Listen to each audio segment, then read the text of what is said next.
Folks, tell me one rule for you in MMA that just has to go. Like, there's just no room for it. It sucks. It's dumb. It's based on nothing. It ruins fights. Which one would you pick? There's a lot actually you could pick from, but I would actually say I'm going to guess a few of you are picking the 12 to 6 elbow. This thing here, right? This thing where you go from the top to the bottom, 90 degrees, boom, just like that. Almost looks like you're fist pumping the whole time, right? A few of you would pick that one. This is the rule that messed up John Jones' situation with Matt Hamill and his record and everything else. Now, you'd be right to pick that because it's actually a pretty dumb rule. And long story short, a doctor in New Jersey when MMA was first getting regulated had a problem with it based off of demonstrations he had seen and its potential to hit the back of the head, blah, blah, blah. Of course, you might also know that this is something that Joe Rogan has been, I'd say, animated about on more than one occasion. Now, the good news, of course, is that fighters have found ways around it. So, for example, you can scoop with the elbow. If you do that, it doesn't really count. You can lay flat on your back, and if you do that with the same motion, as long as it doesn't have the force of gravity, it's actually okay.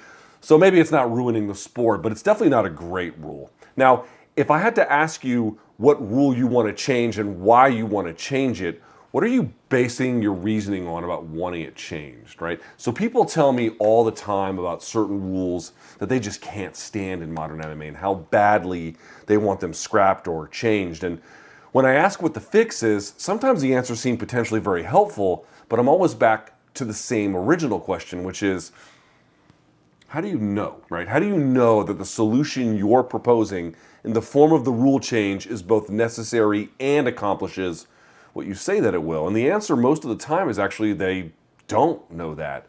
They can be confident that the change would be good, but they're not basing that on anything that they've actually studied. There's no data to look at and say, oh, here's what we have good reason to believe based on X, Y, and Z. It's just intuition or a hunch or, as I said before, just a belief. And listen, maybe they're right. Maybe there's a point to be said about just having a general sense of things. Okay, fair enough. But my point is, why not change the bad rules when we know they're bad? Like when we have good reason, evidentiary reason to believe that they're bad. And I've actually got a great example of just such a case. The 12 to 6 elbow. Remember when I said a doctor in New Jersey was overly concerned it was too dangerous? Not just because of placement, but that he believed it was uniquely damaging? Well, let's ask the question. Is the 12 to 6 elbow uniquely damaging? Well, a study was conducted at Auburn University, Montgomery, to answer this. And now, ladies and gentlemen, we've got some data.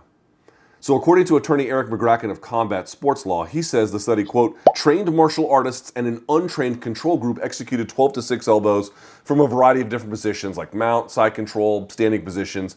Now, other strikes were also thrown from these various positions, such as hammer fists and east-west elbows. The force of the impact was measured by the researchers, end quote. Well, what did they find?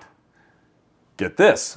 Quote, the use of a 12 to 6 elbow poses no increased risk of lacerations or TBI than is currently allowed in a legal elbow strike to a downed opponent by the unified rules. And they further continued, I might add, quote, the deregulation of 12 to 6 elbows will not increase the likelihood of a competitor's employing such a strike due to the position required to perform such a strike, end quote. In fact, Jody McCormick, the executive director of the Alabama Athletic Commission, added his own editorial in a follow-up note to regulators, quote, for years, all the claims regarding the need for a rules changes have been just that, claims and assertions. We now have definitive proof that downward striking elbows are no more forceful, damaging than all strikes that are currently legal, end quote. Now, I think he's actually getting a little bit ahead of himself. We don't have definitive proof that they are no more damaging, but we at least have some reason now to believe that something was actually done to responsibly investigate the claim about how they work. More study is needed, I would say, but good first step, great first step. And in fact, the good news is that stuff like this isn't just being done to examine 12 to 6 elbows. The commission in Colorado recently used one's rule set when they sanctioned their first event in the U.S. in Denver, I believe last month. Now, before they could approve that rule set, they wanted to see if it'd be safe to sanction them using something other than the unified rules, which UFC and PFL and everyone else basically uses. That's especially true for things like knees to the head of a grounded opponent. One allows it, unified rules don't. And wouldn't you know it, the commission found something interesting here as well. They reviewed a little over 1,500 bouts under the one rule set and found a knee to the head of a grounded opponent is used in a finishing sequence just 1.4% of the time, ladies and gentlemen. On top of that, it's a bit more common in the lower weight classes and employed the least amount among heavyweights. So what does that mean? Well, again, a lot more studying needs to go into this before we can be truly certain, but what we can maybe say is that knees to the head of a grounded opponent are more common in just forcing the bottom player into moving. It incentivizes action, basically. They force action because no one wants to be underneath getting hit like that. Fair enough. Now, maybe they are uniquely bad for head trauma. We don't really know that, but they're seldom used. In rule sets where they are allowed, 98% of the time, they do not contribute to the finish. Now, I would also add, it looks like Colorado had good reason to sanction one's rule set. However dangerous that rule may appear to be, in practical terms, it's just not common. It's not an overwhelming threat, at least not statistically speaking. And if that is the case, while being cautious about the rule is probably fine, acting as if knees to the head of a grounded opponent are automatically worse seems pretty silly. Now, I know this is not a bold take, but a lot of rules put in place when MMA was first getting sanctioned desperately need to be reviewed. At the time they were made, yeah, maybe they were the right call. It wasn't easy to get MMA sanctioned, and making things safer just to get the sport over the regulatory finish line probably was the right idea. But the fact remains, those were rules created in a different time, under different medical considerations, with much more limited knowledge.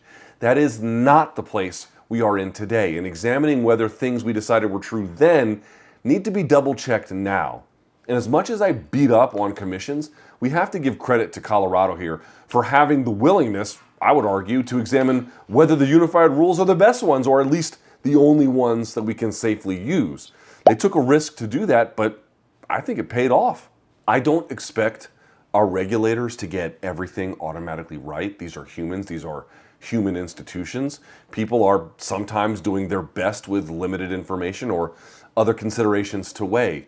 They're going to get some stuff wrong, and I accept that. But what I don't expect and what I don't accept is, while regulators cannot be all-knowing, they can't just do the right thing on rules one time at the beginning.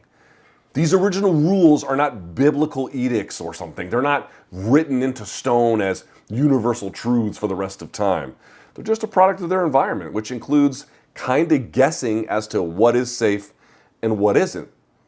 So if new data exists to challenge the assumptions behind those rules, don't we have an obligation to acknowledge that?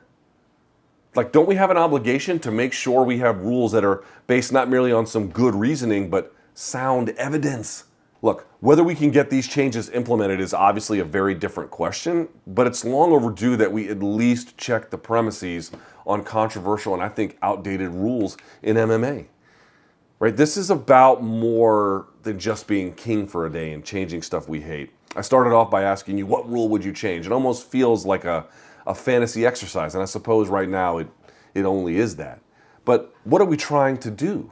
Like, what are we trying to get right here? We're trying to get better fights. We're trying to get a better sport.